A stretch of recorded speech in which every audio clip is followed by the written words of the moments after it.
حي على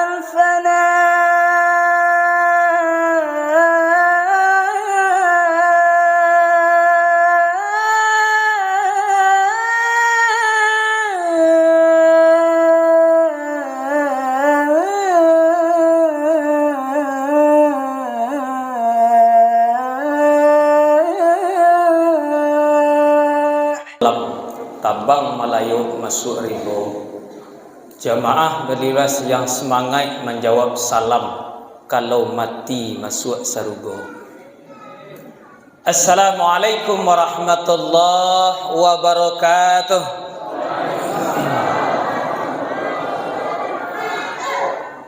Alhamdulillahi rabbil alamin. Wassalatu wassalamu ala asyrafil anbiya'i wal mursalin wa ala alihi wa sahbihi ajma'in. Asyhadu an la ilaha illallah wahdahu la syarika lah wa asyhadu anna Muhammadan abduhu wa rasuluh. Allahumma salli wa sallim ala hadzal nabiyyil karim wa ala alihi wa sahbihi ajma'in. Faqala Allah Ta'ala fil Qur'anil Karim, A'udzu billahi minasy syaithanir rajim. Bismillahirrahmanirrahim.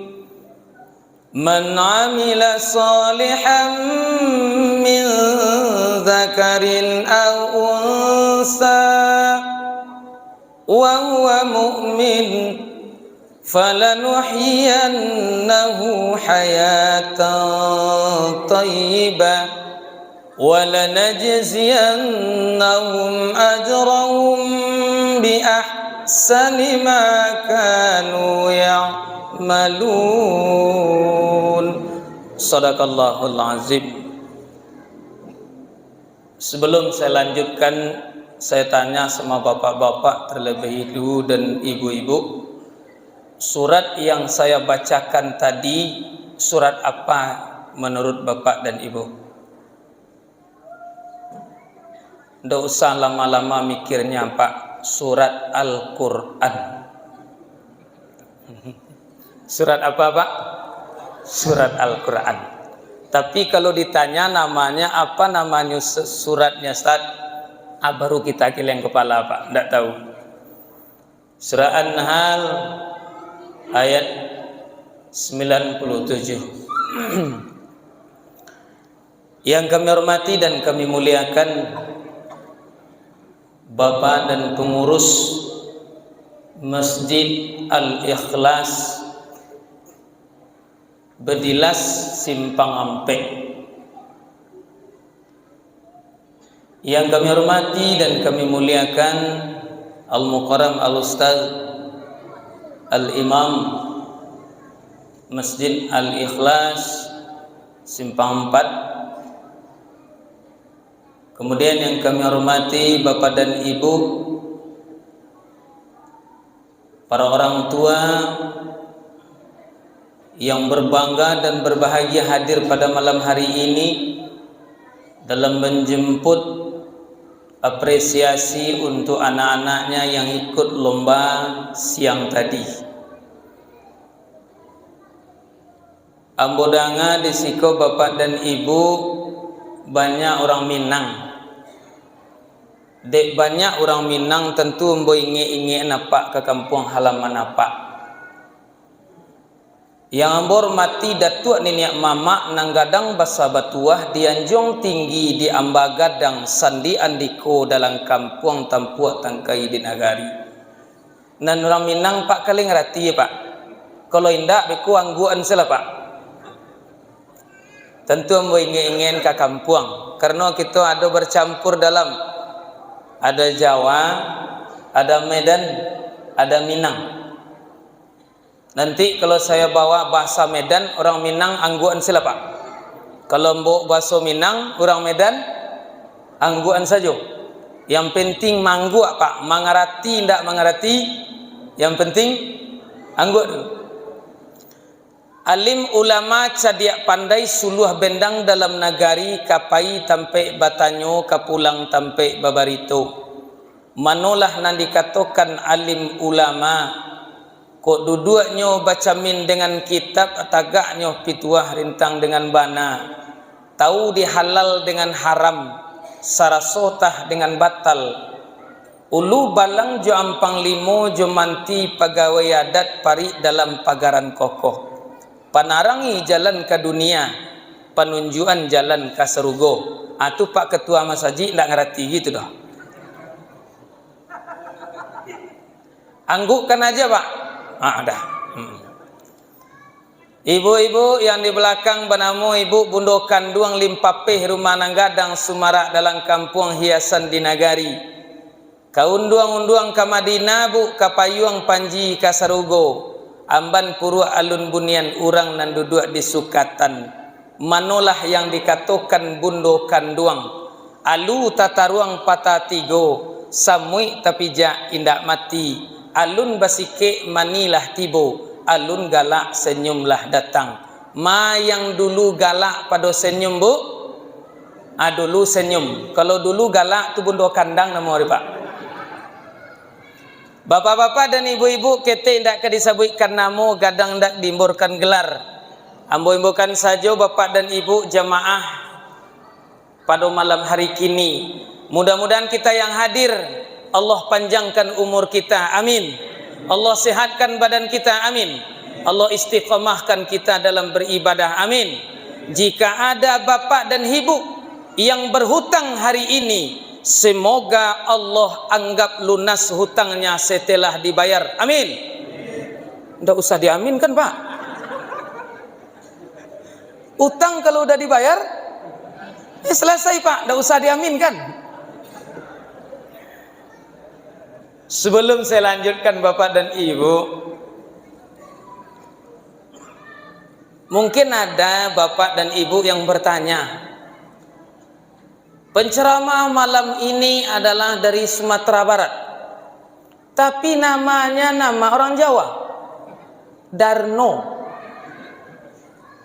Iko kalau tibori Minang Pak Dado paling Safrizal, Aldi, itu orang Minang tuh, si Udin, si Buyuang. Ya, kado Pak Udin mohon maaf Pak. Ya, kebetulan. Nah, tapi sekarang ada panggil Ustadz Darno. Inna ahabba asma'ukum Abdullah Abdurrahman.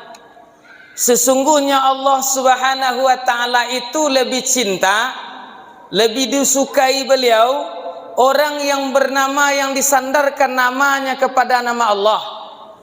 Abdullah, Abdurrahman, Abdurrahim, Abdul Ghafur. Banyak Abdul. Saya lihat nama saya Pak, tidak ada dalam Al-Quran. Darno.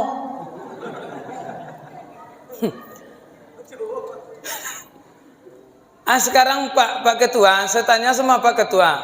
Masya Allah Pak Ketua ini luar biasa. Umur baru 64, tapi Al-Quran udah 30 kali tamat. Selama Pak Ketua baca Al-Quran Pak 30 kali tamat, udah ada ketemu Darno. Ada enggak Pak? Tidak ada. Kalau tidak ada namanya dengan nama Allah, berilah dia nama dengan nama Nabi Muhammad, Idris, banyak nama-nama Nabi. Sekarang saya tanya sama Bapak, ada enggak nama Nabi Darno Pak? Tidak ada nama Darno juga, tidak ada. Dalam Al-Quran tidak ada, dalam hadis pun tidak ada. Nama Nabi pun tidak ada Pak. Nah, kalau tidak ada nama, turun kepada nama orang yang soleh. Makanya Al-Ustadz Al-Imam kita tadi Pak, wajar beliau hafiz Quran, wajar beliau hebat ngaji, namanya beda dengan saya. Ustadz Derajat, yarfa'ullahu darajatan, dalam Al-Quran ada saja. Ustadz Muhammad Hatta, nah Muhammad ada, nama saya Darno, tidak juga ada Pak. Nah, nama Allah tidak ada, nama Nabi tidak ada, nama sahabat tidak ada, nama ulama pun di Indonesia pun tidak ada Darno Pak. Ya kalau ndak ada, ndalah, kata Nabi, cari nama yang baik. Nama Nabi ndak ada, nama Allah ndak ada, nama sahabat ndak ada. Saya cari nama yang mirip dengan saya, di akhirnya, yaitu nama pejabat Indonesia. Soeharto, Soekarno, Susilo Bambang Yudhoyono, Joko Widodo, Darno, Pak. Alhamdulillah, berarti saya juga kepintaran keturunan orang pintar di Indonesia, Pak. Sekurang-kurangnya nama saya. Nah, asal sebetulnya, Pak, mungkin ada orang kampung ambo di Siko, asli ambo di Barula, Kabupaten Tanah Datar. Kalau di orang Minang, orang Sangka, Pak. Mungkin ada, Pak, yang sekampungan jambo. Lai Paji, mana nado orang Sangka beko, Pak, sudah ceramah, tolong tamu yang bobo, ambo makan pulang, Pak. Tando hati lendak berubah sama orang kampung, Pak. Kemudian sekolah ambo dulu, Pak, di Pondok Pesantren Tarbiyah Islamiyah Canduang, yang diusung hari ini sebagai pahlawan nasional Syekh Sulaiman Ar-Rasuli. Masuk kelas 1 tamat SD, 7 tahun di Pondok Pesantren. Sampai hari ini masih tetap tinggal di Candung karena dapat istri orang Candung. Kabarnya ada di sini orang Peangke Baso Canduang, Pak. Yo di ambo orang Minantu, Pak, kok ado beko, Pak, jibu orang Canduang, Bu, tolong telepon ambo. Makan malam di rumah orang Tanah Datar, makan pagi di kampung orang rumah ambo iso. Nah, jangan lupa, Pak. Bapak dan Ibu, kemudian saya tanya sama orang tua, karena ibu sudah meninggal, saya tanya sama ayah, ayah, dalam kajian yang saya dapat, hadis yang saya baca, Allah lebih cinta kepada nama yang baik-baik. Bamangko namo ambo Darno, Pak. Nyo jawab di ayah ambo, untung lebar namo ang yuang ke sini. Kalau ndak pada muang sialah ke dipanggil orang. Alhamdulillah, Pak, banamo sampai kini. Bapak Ibu yang kami hormati, ambo datang ke Bedilas Iko, Pak. Memang baru kali ini. Biasanya lewat udara aja. Kalau biasanya saya ceramah ke Batam, kemudian ceramah ke Malaysia, saya juga tidak lewat sini. Tapi sebelum dilanjutkan, dimanapun saya ceramah, Pak, tetap saya kontrak dengan jemaah terlebih dahulu, supaya kita tidak ada kesenjangan nanti, Pak. Berapa lama Ustaz ceramah? Kontrak saya sesuai dengan air yang dikasih panitia. Kalau air putih saja, Pak, itu ambo ceramah 5 minitnya, Pak. Ancak jale-jale, Pak, ya. Kalau hanya air putih saja, saya cuma ceramah 15 menit. Kalau ada warnanya, Pak, 25. Tapi kalau ada ruwuknya datih, Pak, itu sampai 10. Saya enggak minta apa-apa. Apa yang terasa, Pak, coba saja rasakan, Pak.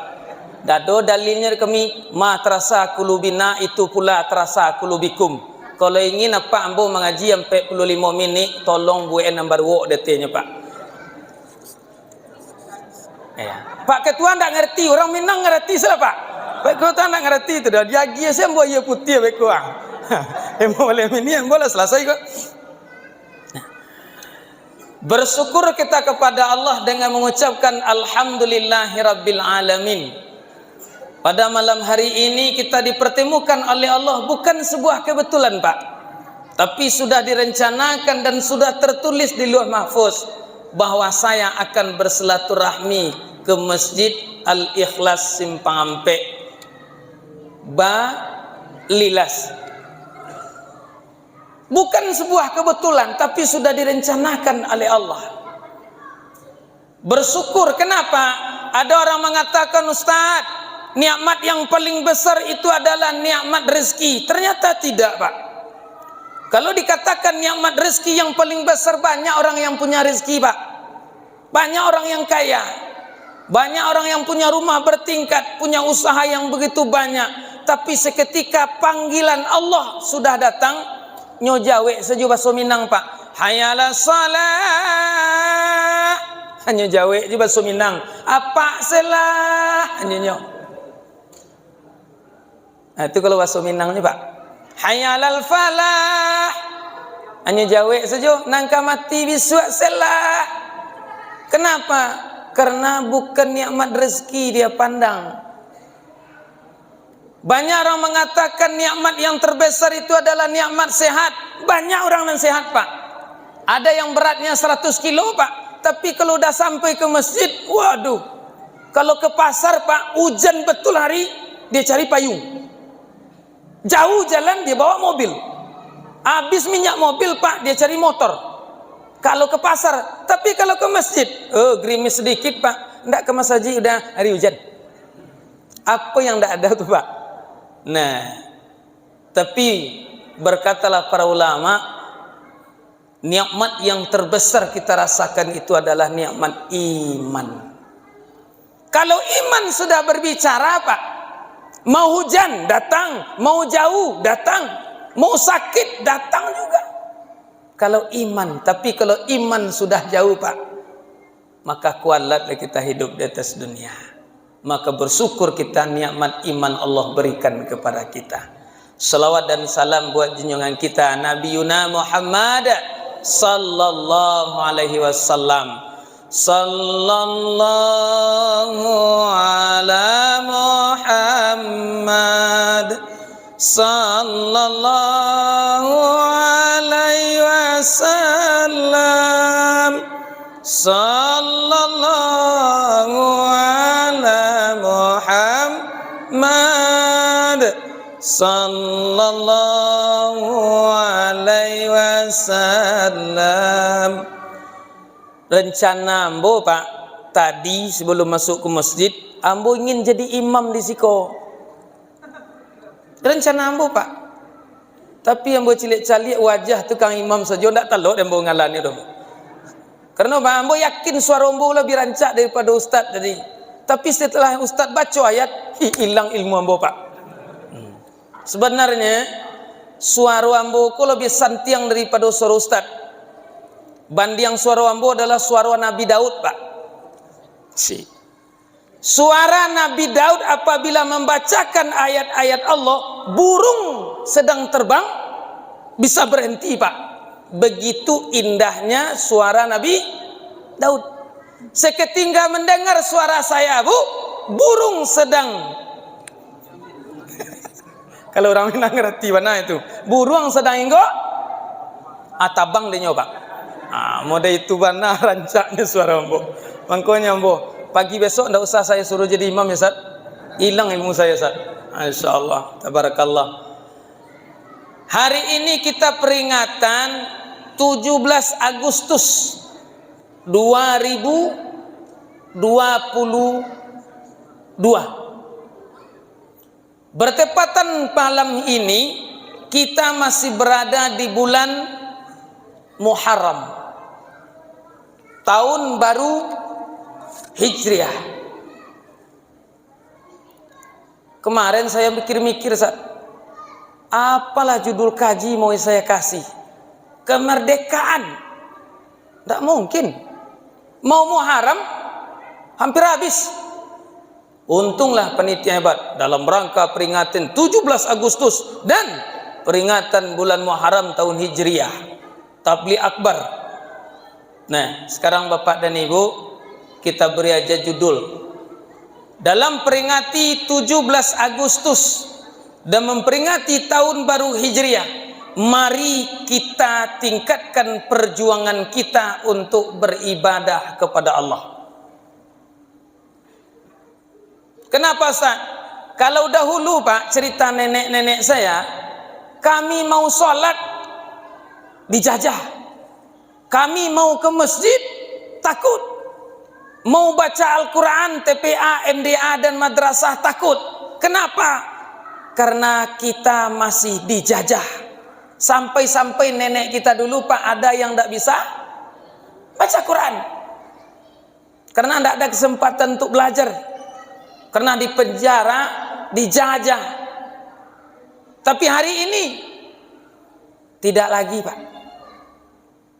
Kalau dahulu mau pergi sekolah takut, mau pergi ke masjid takut. Kenapa? Karena begitu berbahayanya kehidupan di waktu itu. Tapi sekarang kita robah, Pak. Sekarang kita sudah merdeka, tahunnya sudah berlanjut dan sudah berjalan sampai hari ini 77 tahun. Nah, itu aja ceramah kita tentang kemerdekaan, Pak. Nah, itu aja, Ustaz. Tak tambah-tambah. Yang penting kita sudah, apa yang harus kita merdekakan hari ini, Ustaz? Menyambut tahun baru dan memperingati tahun baru Hijriah, kita tingkatkan rasa kemampuan kita untuk meningkatkan ibadah kepada Allah. Apa contohnya, Ustaz? Biasanya kita malas ke masjid. Sekarang sudah tahun baru, Pak. Sebelum dilanjutkan, apabila masuk tahun baru Hijriah, umur kita ini bertambah pendek atau bertambah panjang, Pak? Hah? Saya tanya lagi, Ibu yang di belakang, Ibu. Bertambah tahun, umur kita bertambah pendek atau bertambah banyak, Bu? Oh, berarti kalau masuk tahun baru, Ibu semakin gadis ya? Ya. Contoh umur Ibu 60, masuk tahun nanti tahun baru 1445. Otek umur Ibu ke belakang, jadi gadis Ibu lagi. Pak, kalau masuk tahun baru, Pak, ampe balik ampe 3 petang, kini lampe balik ampe puluh, umur awak bertambah panjang, Pak. Jatah hidup baru semakin, itu yang betul jawabannya. Yang umur semakin panjang, yang jatah hidup semakin singkat. Kenapa singkat, Pak? Karena awak tak pakai. Seandainya kita dijatahkan hidup 70 tahun oleh Allah, mati kita. Sekarang masuk tahun 1444, besok lagi masuk tahun 1445. Berarti jatah hidup kita 20 kurang 1, 19 kurang 1, 18 kurang 1, beransur-ansur pas di penghujung. Faiza jaa ajaluhum. Ustaz, dulu kami malas ke masjid, Ustaz. Sekarang kami rajin. Kenapa rajin? Imamnya hebat, Ustaz. Masjid yang bersih, pengurusnya pintar, Ustaz. Tapi ada salahnya, Ustaz. Apa salahnya? Batin kami belum tenang, Ustaz. Pak, hidup kita ini tidak akan selesai dari masalah. Kalau ingin hidup ini jauh dari masalah, bisa menyelesaikan dari masalah, jangan jauhkan diri kita dari masjid, Pak. Kenapa, Ustaz? Orang yang berjalan ke masjid dapat 5 perkara. Orang yang duduk di masjid dapat 4 perkara. Orang pulang dari masjid dapat 2 perkara. Ada 5 tambah 4 tambah 2. Berapa, Pak? 5 tambah 4, 9 tambah 2, 11. Satu permasalahan 20 menit. 20 menit kali 11 berapa, Pak? Nah, berarti kita selesainya jam 11. Tapi karena airnya baru air putih, tinggal 5 menit lagi, Pak. Iya. Berarti kalau ndak jo tibo tetalu, Ustaz, nan kaji, berhenti. Bapak Ibu yang kami hormati, kullu khutwatin tamsiha ilal sah. Barang siapa yang berjalan kaki atau melangkahkan kakinya ke rumah Allah, artinya ke masjid, maka Allah ganti langkahnya itu seperti orang yang bersedekah. Ini, Pak, maka bersyukurlah, Pak. Saya tadi baru lihat, Masya Allah, ramainya jemaah sampai 5 baris. Berarti hari ini kalau sholat berjemaah hampir kita 300. Kalau tidak salah di sini semuanya 40 satu saf, Pak Ketua. 40, 4 kali 6 3. Berarti udah lebih kita 300 orang berjemaah, Pak. Nah, orang yang berjalan kaki, kullu khutwatin tamsiha ila shalah. Seseorang yang menjalankan kakinya, melangkahkan kakinya ke rumah Allah, Allah ganti langkahnya itu seperti orang yang bersedekah, Pak. Ustaz, kami juga bersedekah, Ustaz. Ibu, kemarin saya lihat dompet istri saya, Bu. Ternyata dompet perempuan ini kamarnya ada 7, Pak. Saya baru tahu kamar perempuan itu kamar dompetnya ada 7. Kamar pertama itu, Pak, isinya uang merah 100.000.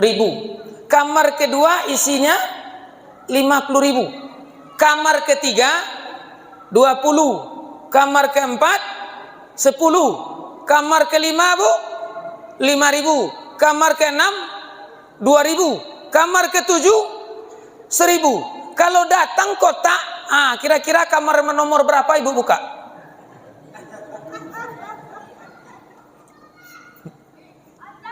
Ayat itu, Bu. Nah, ternyata ya. Nah, sedekah ini tidak perlu banyak-banyak, yang penting rutin.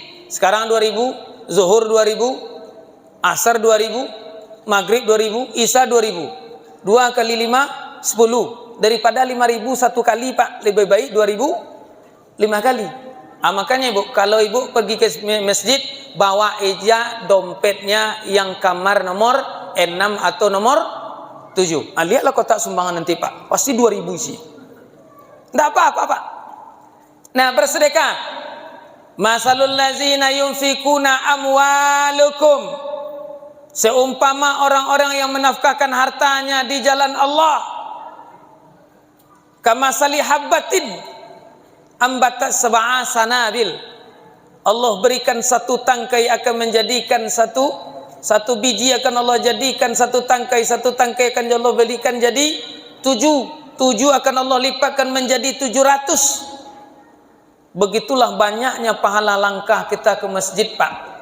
Makanya kita menurut mazhab Imam Syafi'i, ke masjid itu laki-laki hukumnya sunnah muakkad.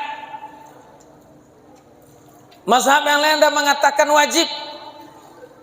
Nah, sekarang kita tak permasalahkan, yang penting kita sholatnya ke masjid.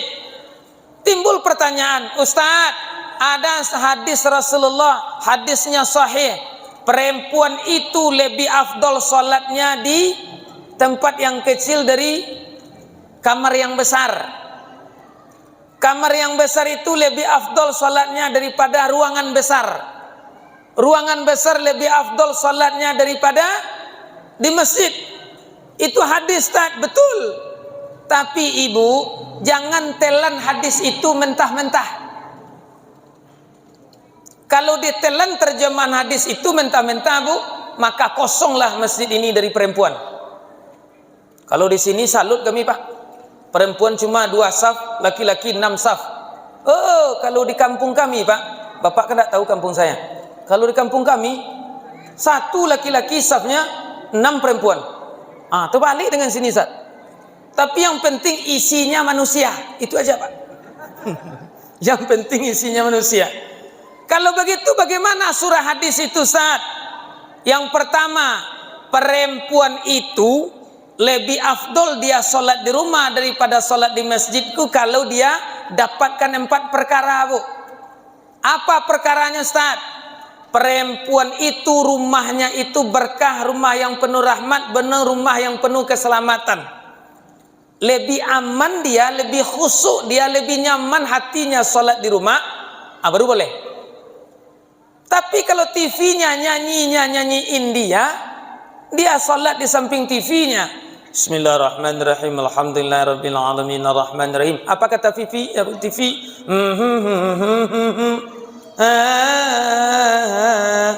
Abekku, apakku sama ibuku sambil baca Fatihah Ar-Rahman, itulah nyanyi, Pak.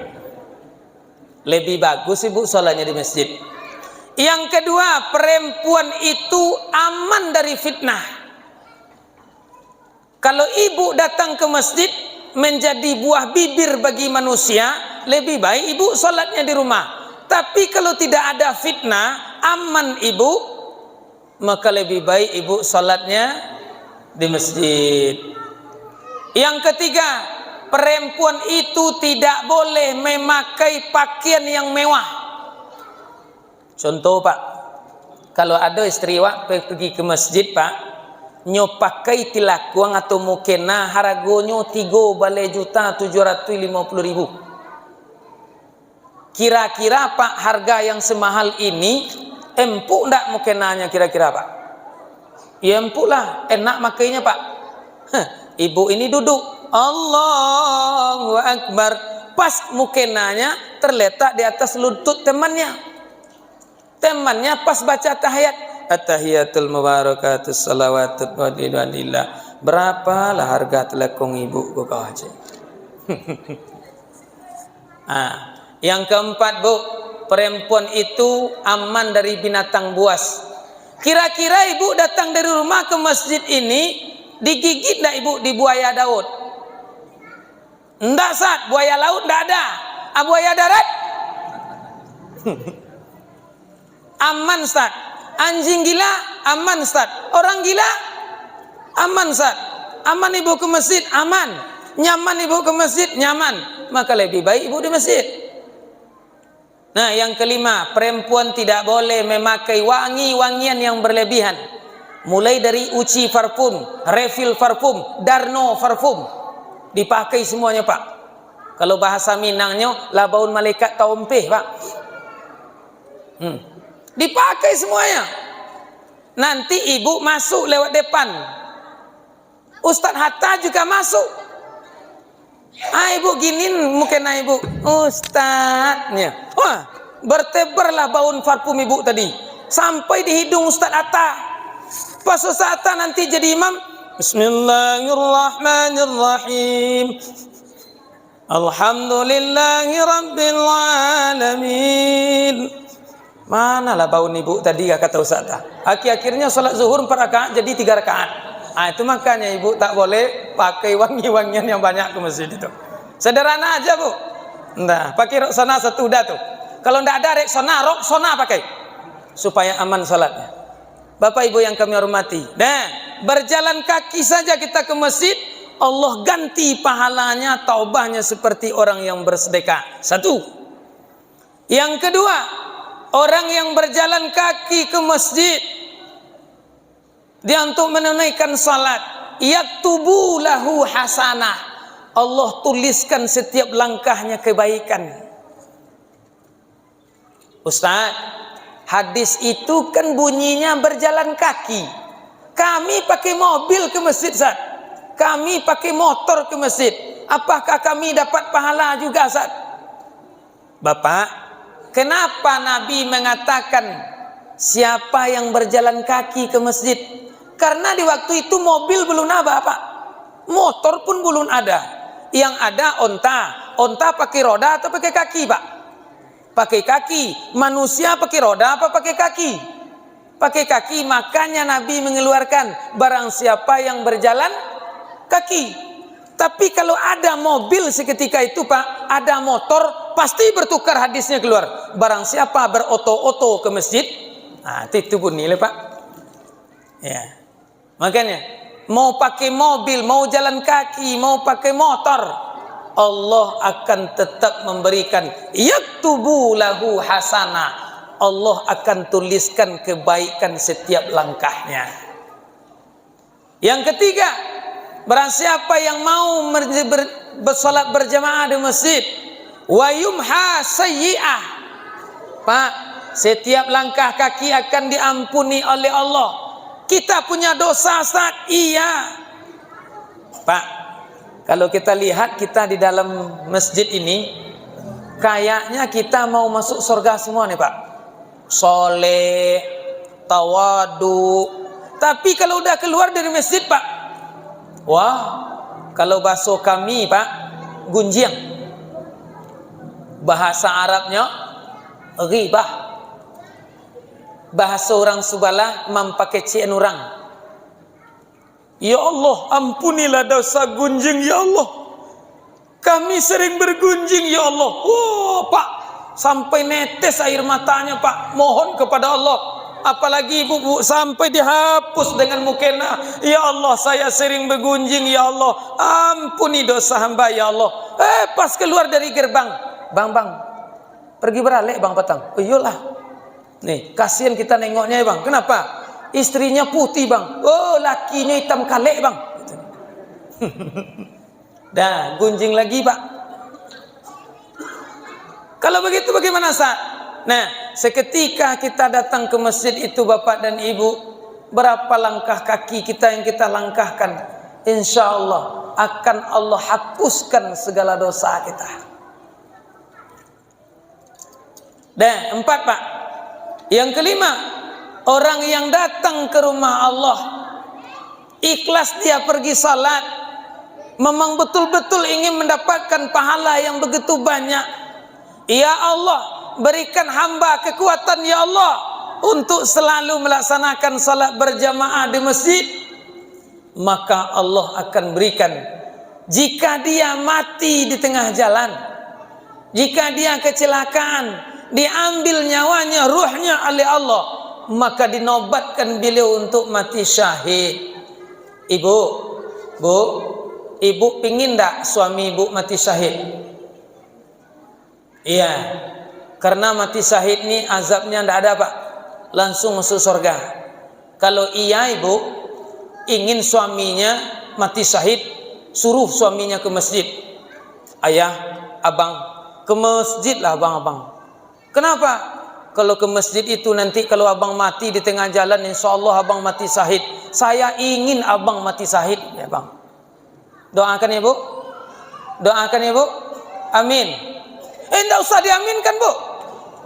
Masa ya diaminkan suaminya mati tengah jalan? Tidak usah. Apa artinya? Malang tak dapet ditulak, mujui tak dapet diraya. Talataklah takadi Allah di situ pak. Cupak panua gantang balanjuang, saruan tibo panggilan datang. Itulah kecil orang Minang pak. Ada tu pantun orang, kalulah ajal kalulah tibo, tidak bisa diundur-undur.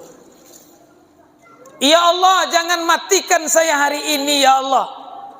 Istri saya belum melahirkan ya Allah. Kecil Tuhan, ya kok mati pak, kegantinya kan banyak. Kecil. Tidak akan berlaku. Masya Allah. Sesuai request. Hari dah 9:30 nih bang. Teta lu tibo. Perjanjian tadi sampai 5 menit. Sekarang udah 40 menit pak. Berarti tinggal 5 menit. Air putihnya tinggi Sat. Baik, nambah kita 10 menit.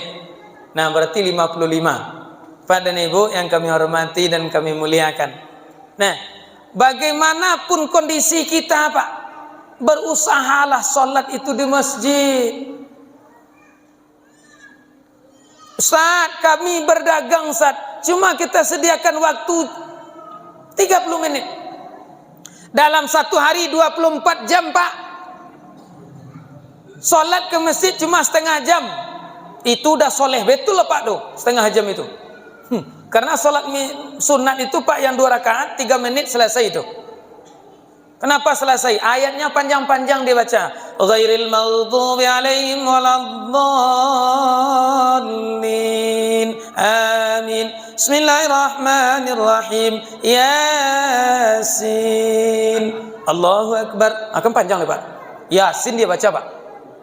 Nah, sholat berjamaah 4 rakaat paling tinggi pak itu 10 menit. Itu udah panjang ayat imam itu. 24 kita pak dikasih waktu oleh Allah, cuma sediakan dalam 30 menit kali 5. 3 kali 5 150, lebih kurang 2 jam Allah minta. Keuntungannya bukan untuk Allah tapi untuk kita. Kenapa? Salatnya orang di masjid jauh berbeda dengan salat di rumah. Nyamannya di masjid lebih nyaman daripada di rumah. Khusuknya di masjid lebih khusuk dari rumah. Kenapa pak? Tapi pak mohon maaf, apa kalau ada sholat di masjid, merek kain sarungnya itu pak jangan dikebelakangkan pak. Ada orang kampung saya pak, Satu orang sini merek kain sarungnya Wardimor, yang satu lagi di tengah mereknya Atlas, yang satu lagi Gajah Duduk.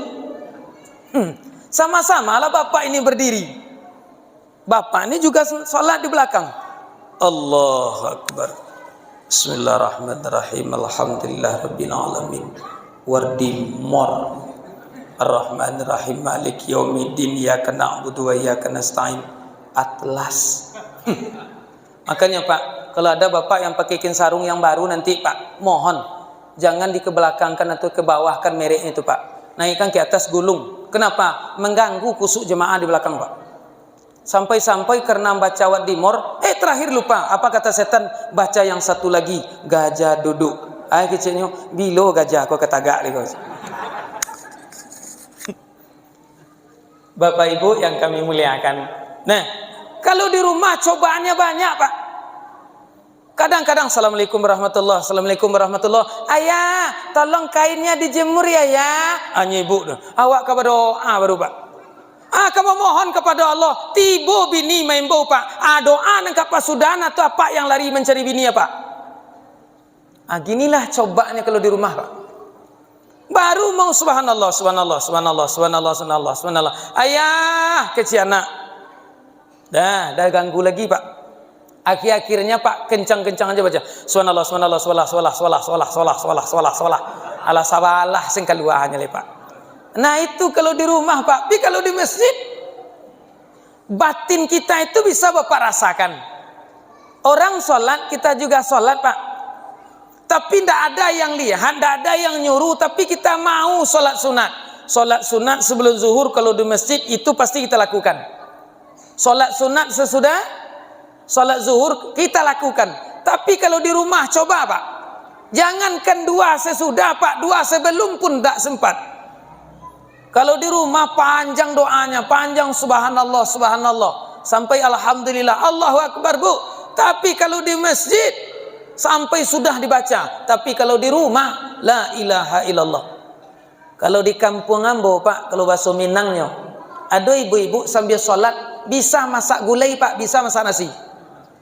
Begitulah hebatnya orang kampung Ambo Pak. Kenapa? Bangun tidur subuh Pak, pergi ke dapur, dia ambil apa namanya itu Pak, periuk, tempat masak nasi itu. Nah kalau dulu kan pakai kayu Pak. Nah tempat masak nasi ini dari besi, nanti ditutup, dikasih air, nanti disorongkan kayu ke dalam, dihidupkan api. Api hidup, ibu ini sholat subuh. Allahu Akbar. Kebetulan apinya besar Bu, cepat nasi ini masaknya. Kalau udah masak Bu, keluarlah uapnya. Kalau uapnya keluar, maka kalau tidak diambil tutupnya itu, maka dia bunyi-bunyi. Tetet, tetet, tetet, tetet, tetet. Oh, ibu baru tahiyat yang terakhir. Rabbi firli warhamni wajburni warfa'ni warzini wahdini wabini. Itu aja yang dibaca di ibu kok. Tapi kalau di masjid Pak, Rabbi firli warhamni wajburni warfa'ni, baik-baik kita baca Pak. Tapi kalau di rumah la ilaha illallah. Itulah ke masjid. Ustaz udah 5 saat. Sekarang apabila dia masuk ke masjid Allah, maka Allah berikan 4 perkara. Apa yang diberikan? Sedatangnya manusia ke masjid, kata Rasulullah, jangan engkau duduk sebelum sholat sunat tahiyatul masjid. Pak, kajian fikih sepakat para ulama, tidak ada khilafiahnya Pak, karena ini hadis. Apabila seseorang datang ke masjid, kemudian dia duduk, setelah duduk dia berdiri kembali, dia laksanakan salat tahiyatul masjid, maka salatnya tidak sah. Berarti kalau mau melaksanakan salat sunat tahiyatul masjid, jangan duduk dulu. Karena apabila duduk, batallah syaratnya untuk sahnya salat tahiyatul masjid. Ustaz, orang azan Ustaz, kami udah masuk ke masjid, kaki kami capek untuk berdiri Ustaz, maka duduk kami sebentar Ustaz, maka tidak sah. Kalau iya, tungguin dulu orang sampai azan sambil berdiri, baru kita sholat sunat tahiyatul masjid. Salat sunat tahiyatul masjid itu banyak yang dikasih oleh Allah pahalanya, Pak. Luar biasa, karena kita menghormati orang atau yang punya masjid. Bukan menghormati masjidnya, tapi menghormati yang punya masjid. Siapa beliau? Allah Subhanahu wa ta'ala. Ustaz, kami udah duduk, Ustaz. Setelah duduk kami, Ustaz, kami tungguin orang azan. Pak, sewaktu manusia ibu duduk mereka di masjid pertama, Allah berikan sakinah, rasa nyaman duduk di masjid, Pak. Sekarang saya tanya ke Bapak, sekarang hari kan udah jam 10 kurang 15 menit, masih nyaman enggak Pak Bapak dalam masjid? Masih, Pak. Apa buktinya nyaman? Hati kalau senang, Pak, semuanya lupa. Hati kalau senang, Pak, hati kalau nyaman, Pak, tidur pun enak. Makanya Bapak, lihatlah hari Jumat, Bu. Ibu kalau tak percaya, nanti Jumat besok datang Ibu ke Masjid Al-Ikhlas ini. Kemudian Ibu berdiri aja di pinggir luar itu, Bu. Ibu intip aja bapak-bapak nih. Betul ndak senang hati bapak ini dalam waktu hari Jumat? Buktikan, Bu. Kalau bahasa awak, Pak, hati kalau lah senang lalu lama, makan lama, hutang lupa. Kalau hati lah senang, coba Pak lihat hari Jumat. Bapak-bapak, saudara jemaah Jumat rahimakumullah, mari kita tingkatkan keimanan dan ketakwaan kita. Kata khatib, apa kata Bapak nih? Ya, sampai gini, Pak. Bapak-bapak dan ibu saudara, tak kaji apa kau kan? Pak. Bukti hati senang itu, Pak, tidur pasti nyenyak. Kalau di rumah Bapak tidur, Pak, tutup gelas ini jatuh, Pak, Bapak bangun itu. Tapi kalau tidur di masjid, Pak, mau pecah speaker karena suara Ustadz yang Bapak ini tidur juga. Saya hari ini juga saya lihat, Pak, udah keras saya, udah bagus speakernya, karena Bapak terlalu enak nyaman di masjid. Masih ada Bapak nih yang tidur. Ada, Pak? Alhamdulillah tidak ada. Bapak kaum muslimin, ibu jamaah rahimakumullah, Allah berikan rasa nyaman. Keluar dari masjid, Pak, nyaman. Duduk di masjid lama-lama nyaman. Kalau ada bapak yang berhutang, Pak, larilah ke masjid. Pasti tidak ada orang minta utang di masjid. Nanti kalau ada bapak yang berutang atau janjian, Bapak jam berapa jemput utangnya, Pak? Jam 12. Nah, ada tuh bapak datanglah ke masjid. Sampai di masjid salat sunat Bapak 2 rakaat. Sudah salat sunat, subhanallah, subhanallah, subhanallah. Datang orang minta utang. Oh, Bapak dalam masjid. Dia tungguin Bapak itu. Pak panjang aja, Pak, subhanallah, subhanallah, subhanallah. Calik keluar. Subhanallah, subhanallah. Masih ada dia di luar, Pak. Subhanallah, subhanallah, subhanallah. Yakinlah, Pak, 1 jam Bapak di dalam, dia pergi aja lagi tuh. Ya besok aja lah kembali lagi, Bapak ini masih berzikir kan. Besok datang lagi, pergi lagi Bapak ke masjid. Akhir-akhirnya udah muak aku minta utang sama Bapak. Kena subhanallahnya panjang betul. Nah, tapi yang utang tetap tidak lunas, Pak. Jangan karena ke masjid nanti dibilang utangnya lunas, tidak. Nah, Bapak jamaah rahimakumullah, Allah berikan rasa nyaman. Yang kedua, orang apabila sampai dia di masjid, dia salat sunat, kemudian dia duduk i'tikaf, dia ta'lim dan dia baca Al-Quran, wa khasyiatur rahmah, Allah akan turunkan kasih sayang kepada mereka. Makanya, Pak, orang kalau rajin ke masjid hatinya tuh lembut, Pak. Ada masalah dia santai, bahasa akhirnya dia keluar dari mulutnya nyaman kita dengar, Pak. Kenapa? Allah limpahkan kasih sayang kepada mereka. Berapa lama kita duduk dalam masjid, Pak, Allah titipkan rasa sayang itu ke dalam hati kita.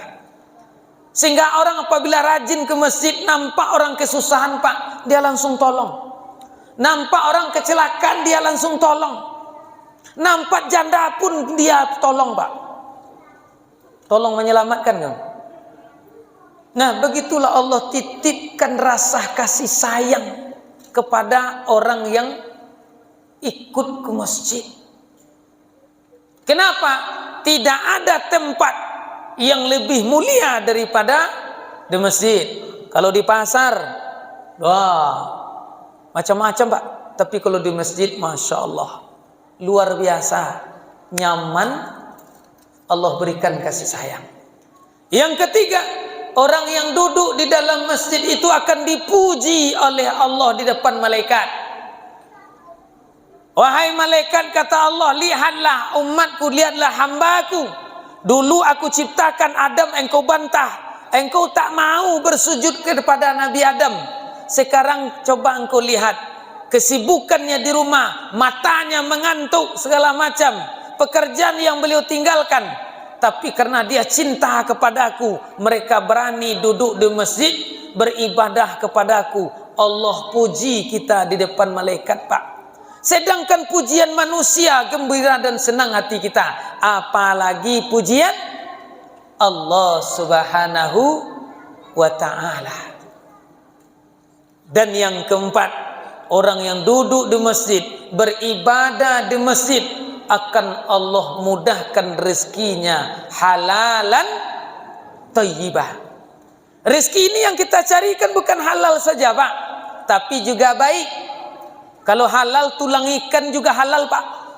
Mantang-mantang halal, Pak. Tadi saya makan di rumah Pak Ketua ikan baung. Ambo sangko ikan bau. Cuma ikan bawang. Iya, ikan bawang, Pak. Enak betul, Pak. Nanti pagi jatah saya kan masih ada ya, Pak. Iya. Nah, tulang ikan itu halal apa tidak, Pak? Halal. Baik apa tidak? Anda.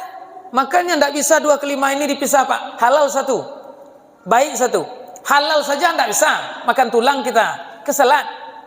Baik saja kalau tidak halal, Pak. Tidak. Pisang masak pun baik, Pak, kalau dimakan enak. Tapi kalau tidak halal juga tidak boleh. Nah, rezeki yang kita cari, yang Bapak nikmati hari ini, Bapak, cara membuktikan rezeki halal tidak itu gampang, Pak. Seketika kita belanjakan atau seketika belikan sesuatu, senang tak hati kita? Bahagia tak kita? Ada tak perasaan was-was di dalam? Kalau ada, Pak, pertanyakan rezeki itu dulu. Tapi kalau udah nyaman, Pak, alhamdulillah, rezeki yang halal yang Allah berikan. Bapak jamaah kaum muslimin rahimakumullah, udah lebih 1 jam saya ceramah, Pak. Ceramah baru 1 judulnya. Mari kita tingkatkan perjuangan kita untuk meningkatkan ibadah. Contohnya adalah masjid. Nambah, Pak, karena masih ada air. Yang kedua, mari dekatkan diri dengan Al-Quran. Mohon maaf, Pak, kalau ada Bapak yang tersinggung nanti. HP ini, Pak, ada 2 juta, ada 3 juta. Suami punya HP 3 juta, istri punya HP 2 juta, ada 5 juta. Anak pertama 1.500.000, 6,5. Tambah anak kedua 1 juta, 7,5. Ada anak yang keempat 700. Lebih kurang HP itu kita beli, Pak. HP kita beli 7 juta, Pak. Sekarang, coba kita pertanyakan diri kita, Pak. Lupa kita lihat WA 2 jam, kira-kira gelisah enggak, Pak? Tinggal HP ini 2 jam di rumah, Pak, gelisah kira-kira enggak, Pak? Pas dibuka WA, onde, astagfirullah, la ilaha illallah. Banyak astagfirullahnya keluar, Bu. Cuma 2 jam enggak buka status. Gelisah batin. Pertanyaan kita, Al-Quran ini berapa belinya? Kalau gini, Pak, 75.000 mungkin di sini. Kalau di Bukit Tinggi 50, 45, 25. Sebanding enggak dengan HP, Pak? Enggak. Zalikal kitabu la raiba fi hudal lil muttaqin. Kalau ikut enggak ada HP hudal lil muttaqin, enggak ada, Pak. Yang ada hanya Al-Quran hudal lil muttaqin. Ini sekarang sudah tahun baru Hijriah, Pak. Saatnya kita menghitung-hitung dan mempertimbangkan diri kita. Apakah kami tidak punya HP saat? Apa tidak boleh punya HP? Boleh Pak. Sekarang Al-Quran. Nanti sampai di sini Bapak cek dulu tiba di rumah Pak. Mana banyak HP dari Al-Quran? Nah, kalau ada Bapak yang tersinggung mohon maaf Pak. Saya cuma sekali ini ke sini. Besok tidak diundang tidak apa-apa Pak. Jauh. Yang susahnya saya Pak, berangkat ke sini itu 9 jam. Ceramah 1 jam. Mubazir kayak apa? Nah, ya kalau begitu ceramah aja lah kerja Ustaz di sini. Enggak pula mau saya Pak. Lama betul istri saya tinggal. Pak, yang saya muliakan. Nah, HP Bu, adik-adik Ustaz, teman-teman. Nih HP, lupa buka status, lupa update. Lupa 1 jam. Jangan usah 1 hari lah, 4 jam aja Pak. Gelisah batin kita Pak. Paket habis 1 hari, wa ilaha illallah. Tapi kalau Al-Quran lupa 1 minggu, cuek-cuek saja kita. Nah, mari kita pertanyakan batin. Siapa yang bertanya? Kita. Siapa yang menjawab? Kita. Tidak usah dijawab teman. Siapa yang akan merubah juga diri kita? Kenapa? Orang yang membaca Al-Quran. Wa nunazzilu minal Qur'ani ma huwa shifaa wa rahmatul lil mu'minin wa la yazidul zalimina illa khasara. Al-Quran itu diturunkan oleh Allah adalah untuk obat bagi manusia. Tetapi ada juga hari ini salah pergunakan Pak. Kenapa salah pergunakan? Al-Quran dijadikan jimat. Ini kan ada Al-Quran ini tulisannya di dalam Pak, wal yatalat tof, warnanya Ustaz merah. Datang orang berobat, oh ini udah kena santet ini Bu. Nah santet kenapa Pak? Iya beginilah, kalau ibu tak obati cepat, ini menular sama penyakit ibu sama suami. Apanya penyakit saya Ustaz? Ya ibu kan sekarang sudah selingkuh. Nanti kalau tidak ibu obati, suami ibu selingkuh lagi.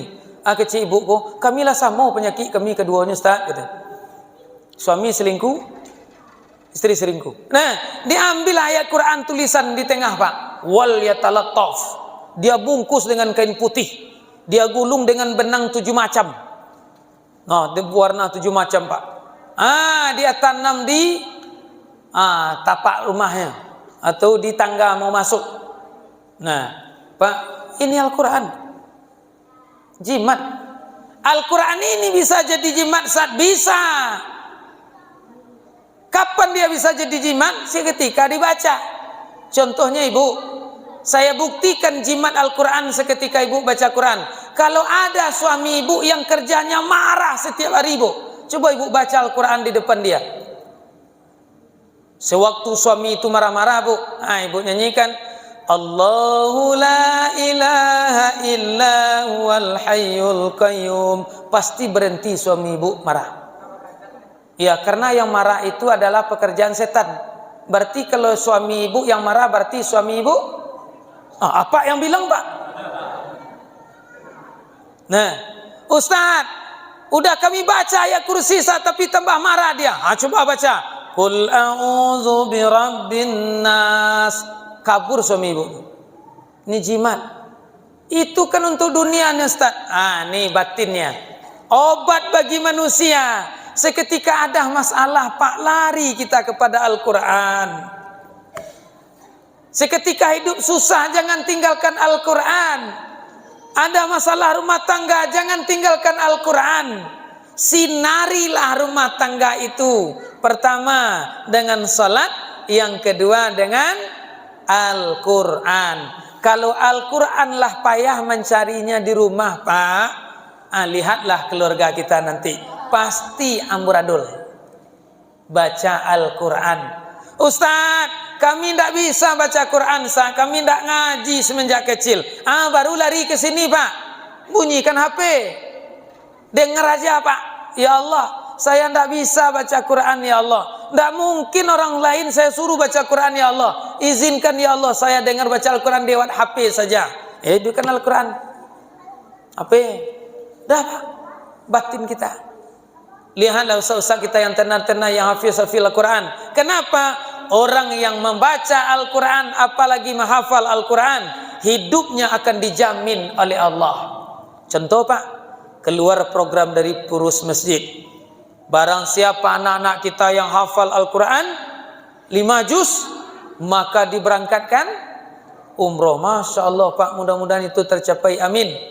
Tapi kabarnya SK pengurus tidak lama lagi Pak. Bapak Ibu yang kami hormati, yang dapat 1 juz dapat uang 1 juta. Nah, kita lihatlah para qori kita Pak, ustaz-ustaz kita, sekali tampil Pak dapat umroh. Lihat si Ahmad, si Kamil, 1 kali tampil di Turki Pak, Masya Allah. Kalau mau datang ke Masjidil Haram, dia diizinkan untuk mencium Hijrah Aswad. Tapi kalau kita Pak, wah ditendang oleh penjaga, karena kita tak hafal Quran. Tapi orang hafal Quran, Masya Allah. Lihatlah guru-guru kita dimuliakan oleh Allah. Kenapa? Karena Allah sudah janji, apabila Al-Quran bisa kita dekat dengan Al-Quran, Allah janji akan diselamatkan kehidupan kita.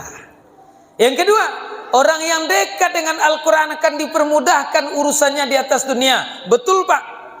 Anak kita kalau hafal Al-Quran masuk perguruan tinggi gampang, masuk tentara gampang, masuk polisi gampang hari ini. Bahkan itu pula yang cepat viralnya, karena Al-Quran sudah menyamin hudan linnas wa bayyinatin minal huda wal furqan, petunjuk bagi manusia.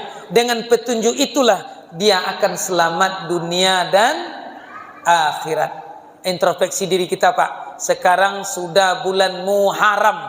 Lihat apa di rumah Pak, lihat jumlah Al-Quran. Kalau ada bapak yang tidak cukup, masih banyak HP dari Al-Quran Pak, cepat-cepat pergi ke pasar Pak, beli lagi. Daripada saya kena ceramah terus oleh Ustaz ini, lebih baik saya borong Al-Quran. Ustaz minta 7, saya beli 10. Paling-paling yang saya baca juga nanti 1 juga. Ustaz, hari ini kami beli Al-Quran, yang kami baca 1, beli 2 Pak. Nah, kasih sama anak penghafal Al-Quran. Selagi Al-Quran itu dibaca oleh anak, maka pahalanya akan tetap mengalir. Yaqra'ul Quran ya'ti yaumal qiyamah. Bacalah Al-Quran itu, dia akan datang nanti di akhirat. Mulai kita hidup Pak, dah dapat pahala. Mati kita nanti ngafal, dapat pahala. Ustaz, kami tidak bisa lagi ngaji, Ustaz, kami udah mati. Siapa yang kita tinggalkan baca Al-Quran Pak? Tanah di atas turun ke bawah naik ke atas, ke kanan lari ke kiri, kiri dari ke kanan. Terjepitlah kita seorang diri dalam liang lahat. Siapa yang akan datang membantu kita? Maka datanglah cahaya nanti. Kita bertanya, engkau siapa? Aku dalam kegelapan, tetapi engkau datang membawa cahaya. Apa kata huruf Al-Quran Pak? Hai Bapak, hai Sudin, hai Si Buyong, katanya, saya adalah Al-Quran yang engkau baca di atas dunia. Sekarang engkau datang, iya, karena Allah suruh aku datang menerangi engkau. Datang huruf demi huruf Pak, menerangi kuburan kita dalam azab. Seketika kita diazab oleh Allah, datanglah Al-Quran. Wahai malaikat, jangan engkau azab mereka. Kenapa? Al-Quran dia yang dia wakafkan dulu masih dibaca oleh orang di atas dunia, katanya. Nah, maka hari ini lepaskan mereka. Mereka dalam kegelapan, terangi mereka. Mereka dalam kesempitan, lapangkan mereka. Berkat Al-Quran. Ini contohnya. Kita lombakan anak-anak kita. Ada yang tartil, ada yang tahfiz, dapat hadiah, besok diumrohkan. Anak yang hafal Al-Quran akan menyelamatkan orang tuanya dari api neraka. Amin. Bapak-bapak dan ibu-ibu jemaah rahimakumullah. Sudah lebih 1 jam 10 menit saya ceramah Pak. Nah, air terletak Pak. Bapak udah minum, saya belum. Supaya enaknya kita sama-sama minum kita Pak. Besok pagi kita lanjutkan. Bapak, saudara jemaah rahimakumullah. Hujan nanti tiak dari langit, tersimbua tiba di bumi, kini menjadi anak sungai. Sungai nan balun bamuaro, talago nan balun baulakan. Dek lamo bakal lamon di musim sampai wakatu, di tahun sampai gujarat. Dek kajilah sangat panjang pak, mungkin cerita kamari pai. Mungkin tadorong di bakato, mungkin telompek di mangecek. Jang membarai kita ke akhirat, jang menyeso kita di hati dunia. Samalam kita dihabisi. Mungkin jauh kampuang kabajalan pak, bakilok jalan bakil lalu, mungkin besok pagi kita bertemu lagi. Tapi seandainya pinta ndak boleh, kandak Allah nan berlaku, kita hanya bermohon kepada Allah. Kok dahulu bapak meninggal daripada ambo, tolong lagi ya maaf ambo pak. Ba itu sabaliaknya pak. Kok dulu ambo pulang kampung, tolong pak lagi maaf. Oh bisu di akhirat pak. Apa masuk sarugo, ibu masuk surga, ambo tinggal di neraka, tolong jemput ambo pak. Hai malaikat itu Ustaz Darno, namo orang Jawa tapi asli orang Minang. Jemput dia ya Allah. Dan karena dia pernah ceramah di Badilas, di masjid kami, tolong jemput ambo pak. Tapi kok nyampang sabalik pada itu pak. Ambo masuk sarugo, apa masuk neraka, ibu masuk neraka. Mohon maaf, ambo yang ndak kambo jemput apa pak. Yo sabanyak tu beralo kata jemput di ambo tu pak. Bapak ibu yang kami muliakan, mudah-mudahan pertemuan kita silaturahmi pada malam hari ini. Mudah-mudahan kajian kita tadi pertama, Allah dekatkan hati kita dengan masjid, amin. Allah dekatkan hati kita dengan Al-Quran, amin. Allah jadikan anak keturunan kita anak yang cinta dengan masjid, anak yang mau dekat dengan Al-Quran. Tambilang di rumpun lansik, tasisi di ruang lantai, lah dibilang sadonan dape, nan tinggal untuk nam pandai. Subada badaka-daka, antimun batali-tali, tadi salam untuk kataga, kini salam penyudahi. Wabillahi taufik, wassalamualaikum warahmatullahi wabarakatuh.